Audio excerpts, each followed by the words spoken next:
12 দিনের যুক্তরাষ্ট্র ইসরায়েল বনাম ইরান যুদ্ধের পেছনের গল্পটা যতটা যুদ্ধ তার চেয়েও বেশি মিডিয়া নাটক। প্রেসিডেন্ট ট্রাম্প একদিকে ইরানের পারমাণবিক স্থাপনায় বিশাল বোমা ফেললেন, আবার অন্যদিকে মঞ্চে দাঁড়িয়ে নিজেকে বানালেন শান্তির নায়ক, করলেন প্রকাশ্যে ইসরায়েলকে তুলোধুনো।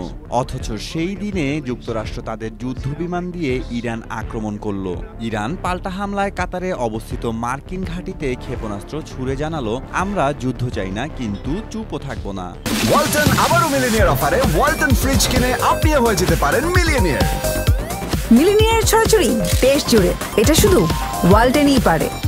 গাজায় যখন হাজারে হাজারে মানুষ খাদ্যের লাইনে গুলিবিদ্ধ হচ্ছে, তখন পশ্চিমা মিডিয়া ইরানকেই বানিয়েছে হুমকি, আর ইসরায়েল সবসময় আত্মরক্ষাকারী। গোপন সহযোগিতায় যুক্তরাষ্ট্র ইসরায়েল শুরু করলো যুদ্ধ, কিন্তু দায় চাপিয়ে দিল ইরানের ওপর। পশ্চিমা মিডিয়ার ভাষা পাল্টে গেল, ইসরায়েলের আক্রমণ হলো প্রতিরোধ, আর ইরানের পাল্টা জবাব উস্কানি, আর এভাবেই চলল যুদ্ধ। আর ট্রাম্প চাইলেন এই পুরো রক্তাক্ত নাটক শেষে তাকে যেন মনে রাখা হয় শান্তির দূত হিসেবে। মেহেদী মাসুদ, জনকণ্ঠ।